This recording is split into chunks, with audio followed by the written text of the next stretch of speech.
ito na ang 20 pesos na bigas ay hindi mangyayari. Dahil ang nagsasalita lang na 20 pesos ang bigas ay bangag.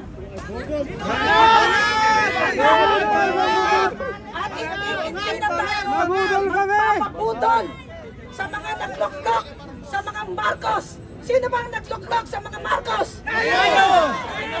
Diba? Sino ang pinudol? Diba? Sino ang magpapalayas? Ano ang ginagawa nila sa mga mamayang Pilipino? Katulad ko, ano ang mangyayari sa mga anak natin, sa mga apo natin? Diba? Pag ganito ang gobyerno, kaya nananawagan po kami sa iyo, mahal na Presidente. Minsan na kaming nabudol. Diba? Alam mo, hindi ko alam kung anong Diyos ang meron sa katawan mo. Mahiya ka naman sa apo mo. Mahiya ka naman sa mga anak mo. Ituro mo ang tama sa mga anak mo. Di ba? Sa mga kamag-anak mo. Hindi ba sila nahihiya kapag papasok sila sa eskwelahan? Diba? Kinukutsa sila. Maging ikaw, First Lady. Diba? Iniidolo ka ng lahat. Diba? Maging ako. Iniidolo kita, pero anong ginawa mo sa amin?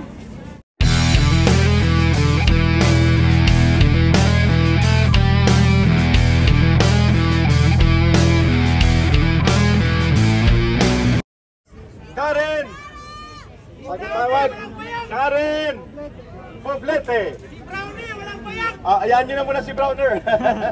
Brownie, walang payak! Pakinggan nyo muna ang ating mga tagapagsalita. Si Ma'am Karen Poblete. Okay, come here, Ma'am Karen. Sa boses ng kababaihang Pilipino, kung bakit nagtipon-tipon dito ang maraming mga matatapang na kababaihan na hindi magpapasakop sa abusadong gobyernong ito. Ma'am Karen Poblete ng Inday Cares. Si Ka Eric, ano ang masasabi ninyo sa gobyernong ito?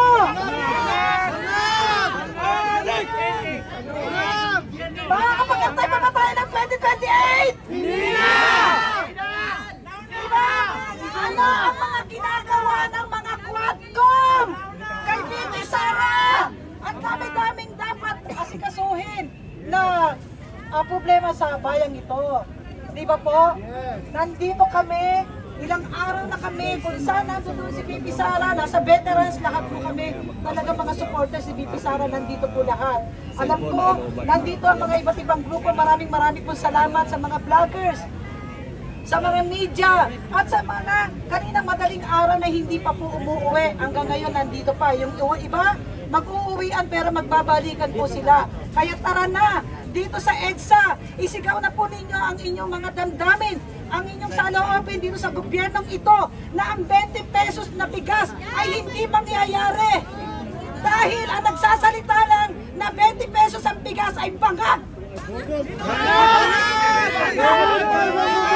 At hindi na tayo magpapapudol sa mga nagluklok sa mga Marcos. Sino ba ang nagluklok sa mga Marcos? Diba? Sino ang pinudol? Diba? Sino ang magpapalayas? Ano ang ginagawa nila sa mga mamayang Pilipino? Katulad ko, ano ang mangyayari sa mga anak natin, sa mga apo natin? Diba? Pag ganito ang gobyerno, kaya nananawagan po kami sa iyo, mahal na Presidente. Minsan na kaming nabudol. Diba? Alam mo, hindi ko alam kung anong Diyos ang meron sa katawan mo. Mahiya ka naman sa apo mo. Mahiya ka naman sa mga anak mo. Ituro mo ang tama sa mga anak mo. Di ba? Sa mga kamag-anak mo. Hindi ba sila nahihiya kapag mapasok sila sa eskwelahan? Diba? Kinukutsa sila. Maging ikaw, First Lady. Diba? Iniidolo ka ng lahat. Diba? Maging ako. Iniidolo kita, pero anong ginawa mo sa amin? Di ba? Sino ba ang gobyerno ngayon? Si Martin! Mabuhay si Pangat! Sino? Mabuhay si Pangat! Bagsak si Pangat! Ako, nandito ako para ipaglaban at isigaw ang aking damdamin kasi ano pa? Ano pa ang mangyayari? Saan pa? Di ba? Katulad nga ng sabi ni BP Sara, di ba? Ano pa? Saan ka pa? Di ba? Sino ba ang pumatay? Kay Ninoy Aquino. Di ba? Kaya nga, yung sinasabi na ako ang papatay sa akin ay ipapapatay ko rin sana. Huwag na natin gawing issue yon. Di ba? Ayusin natin ang gobyernong ito. Di ba? Kung gusto natin maging ayos. Yun lamang po. Maraming po salamat sa pagkakataon na makapagbigay ng saloobin sa inyo. Practice mo na, practice para kayo ay mabuhayan ng inyong panindigan. Wait mo na. Sige. Pagkatapos ng Duterte, cool. Ito ha. Duterte! Okay, ito. Practice mo na, practice. Ito. 1, 2, 3, go. Bayan, bayan, bayan ko. Bayan, bayan, bayan ko. Di pa tapos ang laban mo. Di pa tapos ang laban mo. Gobyernong manloloko. Gobyernong manloloko. Labanan mo, itakwil mo. Labanan mo, itakwil mo. Okay, mas mabilis ha. Sige. Isa pa. Announcement muna before ang ating practice ng ating community chanting. Okay. Announcement.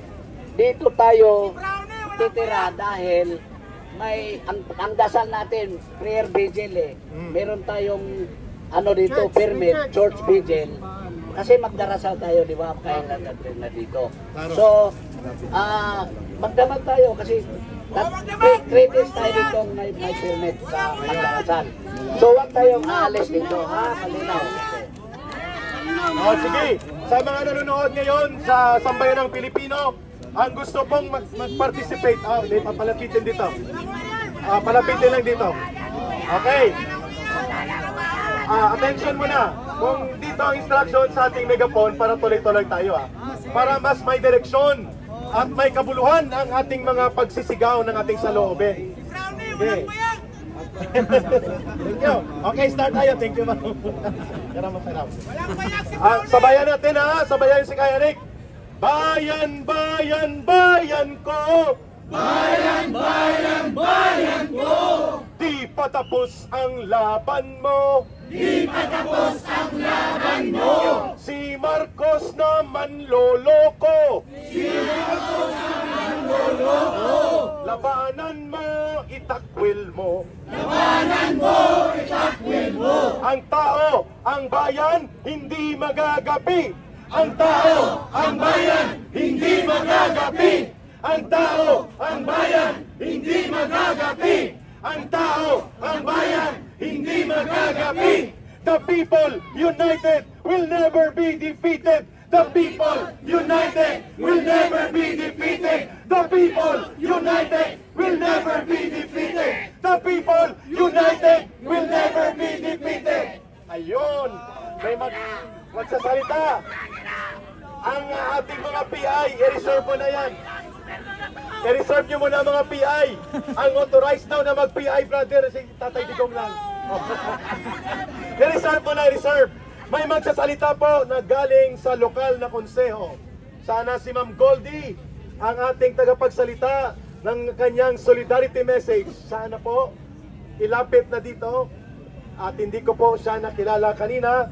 Kung wala pa, ay ibibigay ko muna kay Brother Oliver ang ating mga ilang habilin. Pero bago kay Brother Oliver, Yusek Ben Ranke, nandyan ka pa? Okay, habang nanonood kayo, ito po. Paano kayo makakatulong sa pagtitipon sa EDSA? Listen mo na. Number 1, mag-ambag-ambag ng tubig, nilagang saging, nilagang itlog, nilagang kamote. Huwag na po ang fried chicken, pero kung gusto nyo, pwede rin. Ulitin po natin na nanawagan si Ka Eric na magpadala po kayo ng malinis na inuming tubig. Kahit anong brand, basta Galili Water lang ng SMNI. Ay, kahit anong brand talaga. Biro lang, kahit anong brand po ng malinis na tubig, kahit tig-isang bottled water, pwede na po. Dito po sa likod ng malaking estatwa o ripolto ng Virgin Mary, sa gitna ng EDSA Ortigas Junction, sa EDSA Shrine. Tubig, nilagang saging, nilagang kamote, nilagang itlog, pandesal, pwede rin po. At lalo na, samahan nyo na rin ang bitbit yung pandesal makisama kayo sa prayer vigil ng sambayanang Pilipino dito sa EDSA Shrine. Ito'y walang tulugan, walang uwian, sapagkat yayanikin ng totoong kapangyarihan ng mamamayang Pilipino ang gobyernong inutil at walang damdamin sa mamamayang Pilipino. Anong sigaw ng taong bayan na dadagundong sa paligid ng buong bansa? Ang tao, ang bayan, hindi pagkagapi. Ang tao, ang bayan, hindi pagkagapi. Ang tao, ang bayan, hindi pagkagapi. Ang tao, ang bayan, hindi pagkagapi. O, Brother Oliver, i-practice niyan ha, mamaya-maya, may iba pa tayong mga community chanting for our mission. Okay, go. So magpasalamat po tayo sa Panginoon Diyos dahil ibinigay niya ang lugar na ito upang sa pangatlong pagkakataon ibaksak po natin ang gobyernong ito. Dahil nagsama-sama na po ang mga Pilipino, nagsama-sama na ang ibang-ibang mga religious o any denomination, magsama-sama po tayo. Ang laban na ito ay laban ng bawat Pilipino. Ito pong laban na ito ay laban sa mga susunod na henerasyon.